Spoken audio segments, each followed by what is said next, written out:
Bonjour et bienvenue chez Café Découverte. Aujourd'hui, j'ai le plaisir de recevoir Mathilde, journaliste et fondatrice du média La Conversation. Pour cette interview, nous avons installé nos caméras au Public House, une brasserie contemporaine située dans le 2e arrondissement de Paris.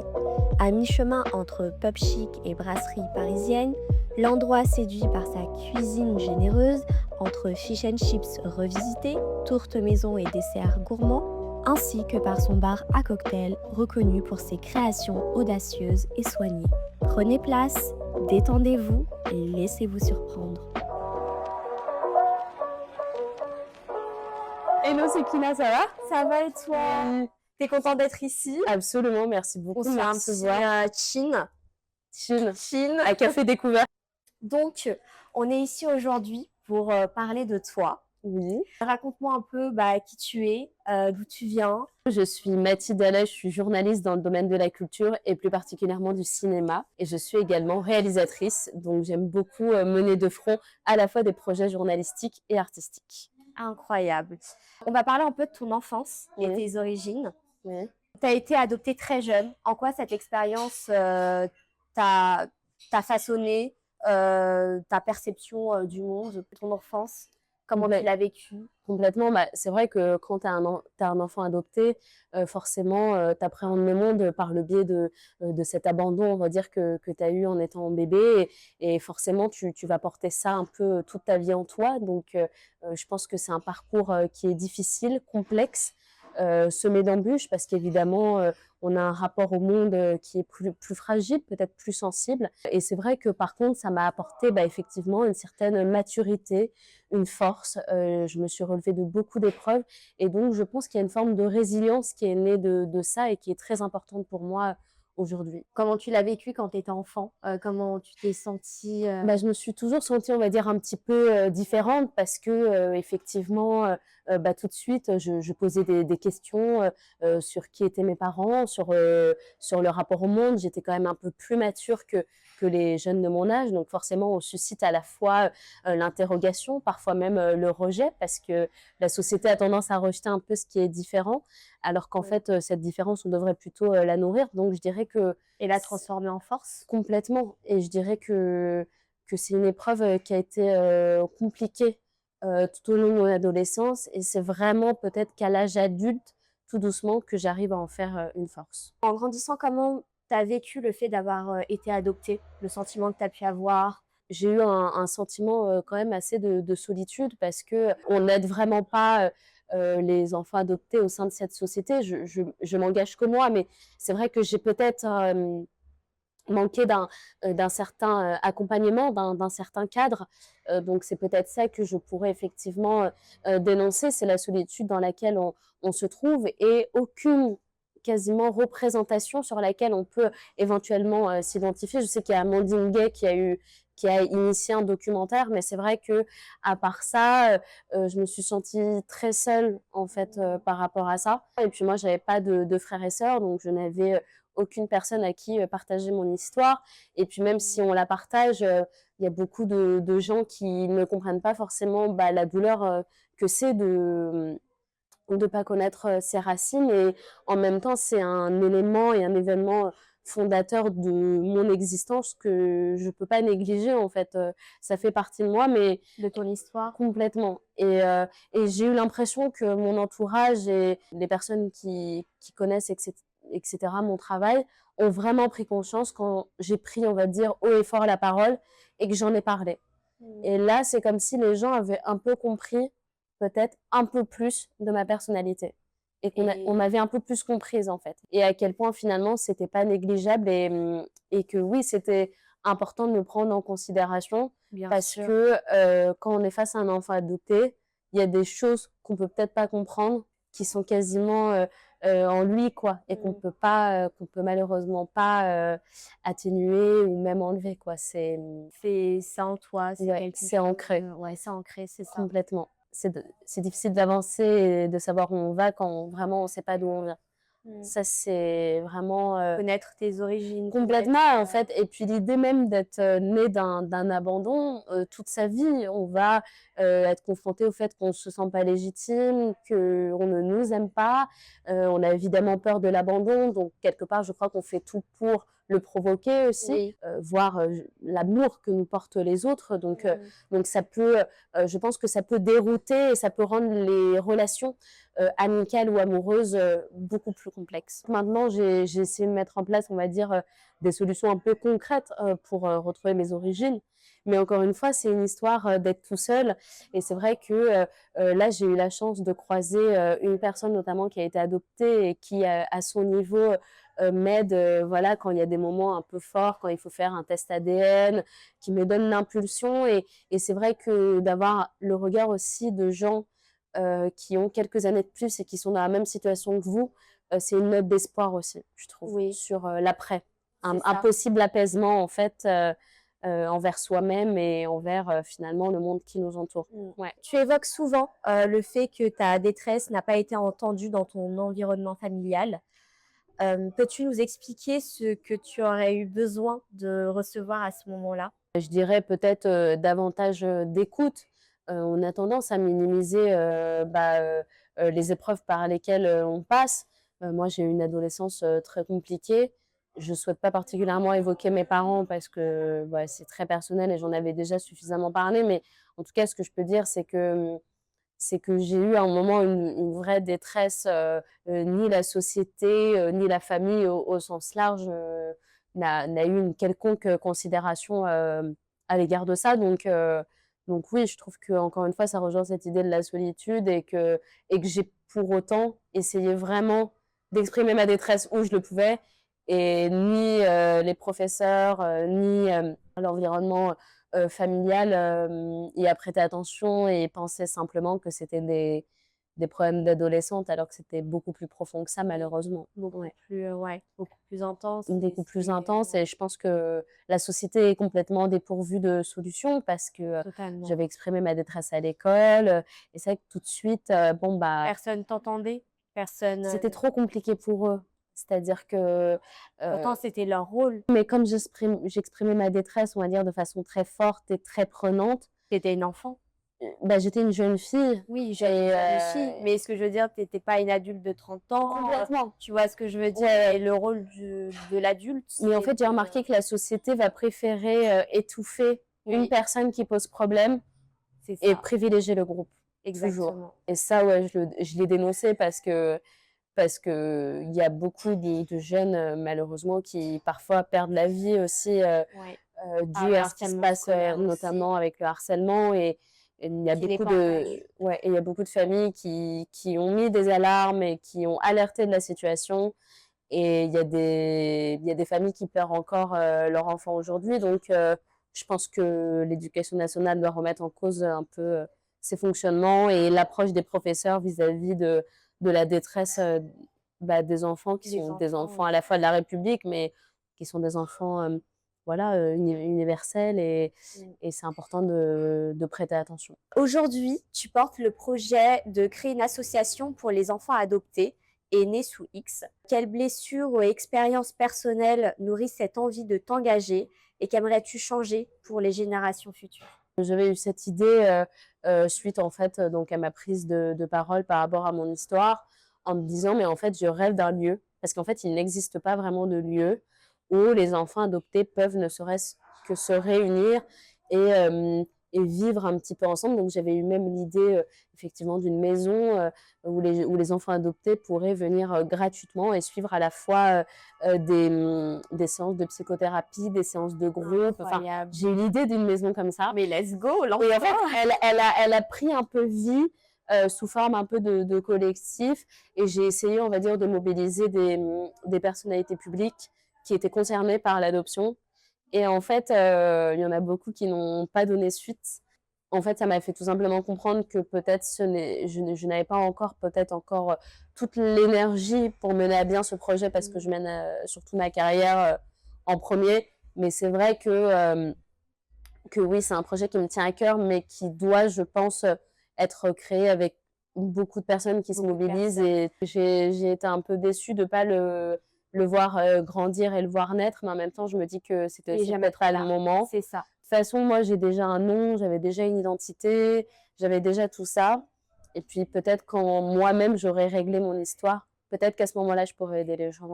Voilà. Tu as ce côté spirituel, en toi?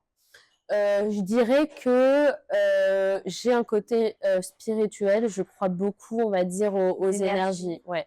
J'ai une sensibilité par rapport à ça. J'ai une forme peut-être de croyance, peut-être aux énergies. Voilà, donc oui, j'ai une grande sensibilité par rapport à ça. Grâce aux lueurs, enfin, j'ai pu écouter des témoignages qui ont fait évoluer ma foi et mes croyances, ça c'est sûr, parce que c'est des témoignages dont on ressort pas indemne. C'est vrai. Vraiment, enfin, moi je suis ressortie parfois des tournages, je disais quelques mots et je partais. Rien que d'écouter des gens se confier, c'est très très prenant en énergie pour le coup. Et donc, je pense que l'esprit réfléchit un peu par rapport à ça et se dit, bah, Forcément. tiens, est-ce qu'il y a des choses, je suis d'accord, pas d'accord, voilà. Mais j'ai beaucoup appris grâce à mes invités et grâce aux auditeurs aussi, parce qu'au fond, c'est pour eux qu'on le fait. Et donc, oui, j'ai énormément aimé cette expérience complètement. Et c'est quoi tes questions que tu te poses à 2 heures du matin? Tes questions, Ouais, moi, existentielles? ça tourne beaucoup autour de la thématique de la mort. Je vois beaucoup de gens autour de moi mourir brutalement, avoir un cancer, comme ça, très jeune, et je me dis, ah oui, effectivement, il faut que je m'ancre beaucoup plus dans le moment présent. Et Mmh. là, vraiment, en ce moment, c'est très flagrant. Et je me dis, mais en fait, on est à l'abri de rien, vraiment. Maintenant, je pense que j'ai peut-être une moins grande insouciance. Je me dis: «Bon, bah, si tu as envie de faire les choses, tu les fais maintenant. Si tu as envie de voir les gens, bah, prends rendez-vous avec eux». Je De pense que vivre dans l'instant ouais, pour présent, faire quoi. les choses, quoi, de Ouais. pas regretter, de Faut pas faire dire, «Dans une semaine, je le fais dans 2 semaines», ouais, complètement. C'est pour ça, moi, dès qu'on peut faire les choses, on les fait et au moins c'est ancré, c'est figé, on l'a fait, mais oui, je pense qu'à 2 heures du mat, je me dis: «Bon, est-ce que je vais survivre à cette nuit? Est-ce que» non, oui, j'ai des angoisses. Je pense qu'on est un peu tous, angoissés et en fait, c'est juste que comme on est dans une société aussi à cause des réseaux sociaux où il faut se montrer hyper serein, et j'ai l'impression que de dire: «Bah, non, en fait, je suis pas sereine et j'ai des angoisses», et se montrer vulnérable, Ouais. alors qu'en fait, on pourrait beaucoup plus se le dire entre nous, que oui, on n'a pas confiance en nous, ou que oui, et ça devrait être OK, en fait. Et Mmh. je trouve que même on parle de sororité entre femmes, moi, j'ai pas l'impression qu'entre femmes, il y a une grande sororité dans le sens où parfois les coups bas viennent souvent des femmes. Et je trouve qu'entre femmes, il faudrait parfois se resserrer plus les coudes, en fait, C'est ça. s'aider, se dire: «Bah, OK, bah, tu as une vulnérabilité, bah, c'est pas grave, on fait Mmh. avec», et c'est comme ça qu'on avance. Mais la Exactement. société, encore une Non, fois, ne tolère ne pas trop la vulnérabilité. c'est ça. Mais justement, maintenant, j'ai appris à mettre les limites et de donner que quand j'ai envie de donner, à qui je veux donner. Ah oui, moi, Je c'est suis beaucoup moins accessible qu'avant. ouais, Parce que maintenant, je donne mon énergie quand je sens qu'il y a une bonne énergie quelque c'est part. ça. Et quand je sens qu'il n'y a pas de bonnes énergies, ou que tout de suite, je me retire. Et justement, ce qui est bien dans ce métier, c'est que j'y suis, mais pas totalement. Mmh. C'est-à-dire, voilà, quand il faut, je suis là, machin, c'est très bien, j'ai les codes et tout ça. Dès que, en fait, les gens imaginent que, voilà, mais justement, quand je suis chez moi, j'adore, je fais mon montage, je suis avec ma famille, je protège beaucoup ça, C'est ça, beaucoup, c'est de la beaucoup. protection. En fait, tu te protèges Oui, et en même temps, tu te respectes. oui, Parce complètement. que si tu as pas de limites, si tu donnes ton énergie à tout le monde, bah, tu te respectes pas et à un moment donné, tu t'oublies. Oui, Donc et les gens, en plus, en profitent et se nourrissent. se nourrissent de toi, C'est ça, se nourrissent ton de énergie. ouais, de Et ton être, de toi et puis, après, bah, tu t'effrites, enfin bon. oui, puis maintenant, je suis beaucoup plus en méfiance, je suis plus méfiante, c'est vrai, mais bah, je Par trouve l'expérience. par l'expérience. Et puis, bah, en fait, je vois, par exemple, je vois qu'il y a beaucoup de gens qui ont été abîmés par l'audiovisuel, le cinéma, et je comprends mieux pourquoi, parce que il y a beaucoup de gens qui peuvent être malveillants. Et après, ce qui va être intéressant, c'est comment on va réussir soit à développer ce qui nous tient à cœur, sans nous faire Mmh. attaquer par des gens qui quelque part sont juste en fait peut-être jaloux, oui, des prédateurs et qui en fait a beaucoup de jalousie en fait dans ce métier. Et je changerai pas pour autant et je sais pourquoi je fais des choses et je les fais avec l'envie toujours et de bon cœur et parce qu'aussi je suis passée peut-être par des phases avant C'est ça, et mais donc je suis ça se ressent dans ton discours, comment tu parles et non, ça me fait écho aussi donc bah, voilà. trop bien. Quel était le moment déclencheur qui t'a donné envie de passer à la réalisation et à la fondation, de ton propre projet? C'était quoi le déclencheur? Par rapport à mon court-métrage? Oui. En fait, étant donné que j'étais dans le cinéma et que je commençais déjà un peu à interviewer des gens, et en fait, c'était quand même une envie qui était un peu là et en fait, c'est l'histoire de la légitimité parce que le cliché de la, journaliste cinéma qui veut faire du cinéma, en gros, c'est un peu une journaliste ratée parce qu'elle a pas pu être réalisatrice. Donc tout ça, c'est des questions que je me suis posées et en fait, je me suis dit: «Bon, bah, au pire, je vais commencer par un Nikon Film Festival, c'est-à-dire un petit 2 minutes 20. Ça m'engage pas à grand-chose et sur un malentendu, ça peut marcher, mais j'ai jamais fait ça justement pour que ça marche. En fait, je me suis dit: «Bah, le cinéma, la réalisation, ça sera toujours, une passion. Je n'en ferai jamais mon business puisque enfin, moi, je suis journaliste à la base» Oui. et donc j'ai réalisé un petit, effectivement, court-métrage, hem où j'ai expérimenté, la réalisation. J'ai vu que c'était compliqué de gérer des équipes, d'avoir un vrai projet qu'il faut monter de À Z. à Z, en passant par, la post-production, les équipes, les acteurs, diriger. Enfin, là, je me suis dit, j'aime beaucoup ça, mais le premier était assez stressant pour moi et en fait, j'étais super contente parce que du coup, ce court-métrage, il a pu être projeté. J'ai même été nominée, au Festival, international des jeunes acteurs et actrices, le FIJA Félicitations. et madame, hein. Et quand j'ai eu cette nomination, la première chose que je me suis dit, c'était non, mais forcément, la personne qui m'a nominée, je la connais. Je me suis dit, c'est quelqu'un que j'ai interviewé ou quoi.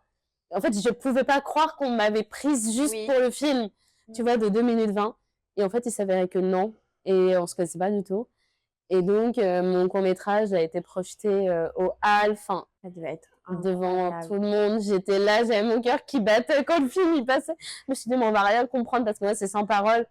Donc il y a toujours un peu la peur qu'on ne comprenne pas le message, mais il a été projeté, il a été vu et j'ai été vraiment très touchée de ça.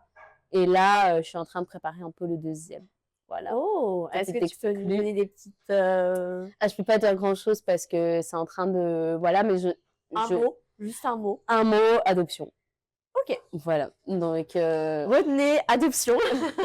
non mais ça va être, je pense, le projet le plus personnel que je vais faire parce qu'il faut que je passe par là peut-être pour ne serait-ce que pour raconter aussi un bout de moi et mener des projets qui me tiennent à cœur puisque c'est un métier passion donc voilà. C'est un plus gros projet donc qui dit plus Oui. gros projet dit un peu plus de temps, plus des moyens, de travail. convaincre, un scénario, des acteurs, enfin voilà, c'est tout de suite un truc mais j'espère que ça verra le jour peut-être d'ici Bien 1 an. Je me dis que d'ici 1 an, au moins, on pourra le tourner, quoi. As-tu eu des mentors ou des rencontres décisives, sur ton chemin? Le tout premier, je crois que c'était Laurent Weill, c'était le monsieur qui a présenté le Festival de Cannes pendant 40 ans. C'était Monsieur Cinéma de Canal+, qui m'avait reçue à Canal+, alors que j'étais étudiante et qui m'avait expliqué tout sur le métier. Et là, je me suis dit: «Ah ouais, un mec comme ça qui est Ouais. hyper connu et qui prend le temps pour des étudiants». Je me suis dit: «Mais en fait, c'est possible» et de donner comme ça de son temps pour des étudiants alors qu'il travaillait et qu'il préparait des choses. J'ai trouvé justement sa générosité très fort. Donc je dirais que Peut-être qu'il était déjà passé par là aussi. oui et tout ça et ce que j'aime bien dans le côté média et peut-être journaliste, vraiment journaliste, Oui. c'est qu'on est quand même dans une forme de transmission parce que quand tu as le titre de journaliste, tu as quand même des obligations qui va avec. Et l'obligation de transmission, elle est pas obligatoire, mais elle est quand même importante. Les journalistes, c'est une mentalité à part. Ah oui, totalement, C'est pas du tout les communicants, même les gens qui travaillent dans l'audiovisuel. Nous, c'est vraiment le titre de journaliste. On peut pas faire n'importe quoi. On peut pas dire ce qu'on veut. On est quand même un peu cadré, quoi. On a des devoirs, on a des obligations, de vérifier les sources, de respecter l'invité, on a quand même et donc de transmettre, je pense que c'est propre peut-être en tout cas aux journalistes et donc Ouais, lui, je dirais que c'est le premier journaliste qui m'a vraiment envie de devenir journaliste cinéma. Après, c'est plein de monde, c'est, hem, et des gens qui vont comme ça être sur mon chemin et qui vont me donner la chance, soit de faire des stages, soit d'assister à une émission, soit d'assister à un tournage. Bah tiens, tu peux faire ça, tiens, je te donne l'exclusivité. Enfin, Une c'est amie, plein de ça gens. peut être Ouais, plein c'est de... plein de gens. Et en fait, ce qui est très touchant à chaque fois, c'est voilà, des gens qui savent qui ont connaissance que tu n'as rien fait encore dans ta vie Mmh. et qui te disent bah oui. Et la Et personne qui t'a inspiré le plus? moi, je dirais, moi, j'ai été très imprégnée par tous mes profs en école de journalisme. Je dirais que c'est eux que j'ai admirés en premier. Mon prof de radio, mes 2 profs de radio que j'ai eus dans mes écoles, ils m'ont vraiment donné l'envie. Et puis, j'ai un, j'ai quelqu'un que j'ai beaucoup aimé, donc c'était un prof qui en plus est décédé. Et je me rappelle que ça, je peux vraiment être émue premier degré. Le jour de l'inauguration du podcast, j'ai mis sa photo et j'étais genre, waouh, en fait, genre, cette personne-là, elle n'est pas là Elle ne au peut pas. moment où j'y arrive, quoi. Et il y avait, en fait, il y avait ses sœurs qui étaient venues au premier rang. Et quand je les ai vues, je me suis mise à pleurer. Non, mais ce moment, il était, ouais, l'inauguration du podcast, Il était assez fort. ouais, c'était très fort. Parce qu'il y avait plein de monde. Moi, je savais pas du tout où allait ce podcast. Il y avait plein de monde. Il y avait un réalisateur aussi que j'aime bien qui était là, qui m'a soutenu, une photographe. Il y avait plein de monde. Il y avait les 3 sœurs du prof qui étaient là. Et Et là, il y a eu j'ai les larmes. pleuré. Dès que je les ai vus arriver, en fait, j'ai pris conscience de son décès. Et ouais, je dirais que lui, il avait posé des mots sur moi qui avaient été vraiment, vraiment bienveillants et il croyait beaucoup en moi en tant que journaliste. Ça t'a beaucoup marqué. Ouais, quand j'ai eu mon diplôme, j'ai pensé à toutes ces années-là et à lui particulièrement. J'étais émue, ouais. J'ai quand même eu la chance de rencontrer des gens qui m'ont fait confiance, qui m'ont donné des premières choses à faire, qui m'ont proposé, qui m'ont fait confiance. Et non, et c'est toutes les personnes qui m'ont donné des chances. Moi, je dirais, qui m'ont proposé des choses concrètes, Qui ont cru en toi, qui ont cru en moi. qui ont eu Ouais, confiance en toi. complètement. Et tous les gens qui m'ont dit non, ben, c'est pas grave. C'est que c'était pas de C'était passage, c'était exactement. voilà. En tant que femme fondatrice et créatrice de médias, as-tu senti qu'il fallait t'imposer davantage pour légitimer ta parole dans des sphères encore très masculines? Oui, ça c'est sûr. Je dirais que quand tu es une femme, c'est beaucoup plus compliqué de toute façon à ce que tu fais est légitime. Je sais qu'en général, les femmes qui arrivent, c'est des killeuses dans le métier. En général, elles défoncent tout et elles ont des gros caractères. Oui, je dirais qu'être une femme et quand tu crées ton média, c'est pas évident parce que il faut d'autant plus prouver. Moi, je dirais que moi, il y a beaucoup d'hommes qui m'ont tendu la main quand même. Moi, les hommes dans le métier, ils ont été quand même assez bienveillants avec moi. D'ailleurs, les gens que je pourrais te C'est citer, c'est marrant. quasiment que des hommes qui m'ont donné un oui. Tous les gens avec qui je bosse dans les médias, j'ai eu des oui des hommes, quoi. Et pourtant, sans la moindre ambiguïté, mais j'ai eu vraiment des hommes qui m'ont plus porté. Que Donc, les femmes. moi, j'ai jamais été contre les hommes. Au contraire, moi, ils m'ont fait confiance. Ils sont peut-être plus doux que les femmes. Enfin, moi, en tout cas, j'ai toujours eu un rapport très sain. C'est juste qu'en fait, les femmes, elles ont tellement galéré à être là où elles sont, que Ouais. quand elles sont quelque part, elles vont pas aider les autres. En fait, Oui. c'est pas par méchanceté, c'est juste que Non, mais c'est la comme on vérité. galère plus, une fois qu'on atteint un stade, on va pas aider les gens. Moi, je suis pas comme ça. Mais après, oui, je suis pas prête à aider tout le monde non plus. Je Oui. vais pas dire le contraire. Déjà par soi. Déjà, moi, je galère aussi, donc je bosse beaucoup, je bosse nuit et jour. À un moment, enfin, j'ai frôlé un peu le burn-out parce qu'en fait, tu fais plein de choses. Mais non, moi, j'avoue que les hommes ont été plutôt Assez doux. assez Assez compréhensifs et compréhensifs. ouverts à mon profil. Ouais. Je pense que le plus important pour les femmes, c'est pas d'être contre les hommes, mais de travailler main dans la main. Main dans la Je main. trouve qu'on Bah met oui. trop une opposition entre hommes et Oui, femmes. Et énormément. en fait, non, il faut juste que ce soit clair et qu'il ne faut pas tout mélanger dans les rapports professionnels qu'on a. Mais je ne pense pas que les hommes sont pires que les femmes. Je pense que juste, il y a des rapports de pouvoir qui s'établissent, que ce soit dans le milieu du travail ou personnellement. Et c'est que dès qu'on sent un rapport de pouvoir, effectivement, il faut pouvoir agir à ce moment-là. Mais le rapport de pouvoir des femmes, les femmes sont beaucoup plus violentes que les hommes. Oui. Mais bon, après, on choisit aussi ce qu'on fait et ce qu'on subit. Hein. À un moment, je parle pas des gens qui se font tabasser ou quoi. Je parle vraiment dans un milieu professionnel précis. Si on a le choix, voilà, si on a le choix de partir, bon, voilà. Mais je pense que ouais, une femme, c'est plus compliqué pour elle. Oui, Ouais. c'est vrai. Que cherches-tu à transmettre, à faire ressentir à travers tes projets? Bah, je dirais effectivement ça, que c'est bien d'être pluridisciplinaire, de faire plusieurs choses à la fois, de d'être très libre, surtout de toujours préserver sa liberté, la sienne, et de toujours faire les choses en pleine âme et conscience, et de jamais se laisser déstabiliser face aux difficultés de la vie et du métier. Ouais. Quels sont tes projets en cours à venir? Alors, au moment où je te parle, donc je ne sais pas quand ça sera diffusé, mais a priori, je vais aller vers de nouvelles aventures. Je vais peut-être quitter les lueurs pour aller vers de nouvelles aventures aussi en tant que programmatrice, mais peut-être auprès d'autres médias. Je préfère rien avancer pour le moment, mais je serai probablement ailleurs. Cette idée de court-métrage qui, je pense, va voir le jour, et faire grandir encore le média La Conversation, qui est vraiment, voilà, que j'aime infiniment, mon bébé, qui je pense continuera de vivre sa vie encore, et pourquoi pas encore au Festival de Cannes l'année prochaine.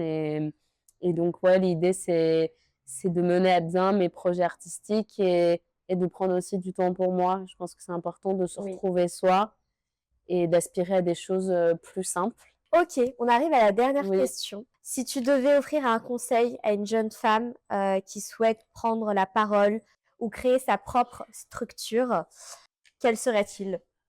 Bah, alors, je vais pas l'adresser à une jeune fille, je vais l'adresser à toi, et les personnes qui se reconnaissent peuvent peut-être s'y reconnaître, mais je dirais surtout que tu puisses croire en la vie, croire aux belles choses de la vie, parce que le monde est rempli de plein de choses, et que, en tout cas, toi, je sens vraiment une envie très profonde. Je sens que tu es très sincère dans ce que tu fais, et je suis intimement persuadée que tu vas y arriver. Je dirais surtout de bien s'entourer, de ne pas être seule, effectivement, parce que parfois on peut traverser des hauts et des bas.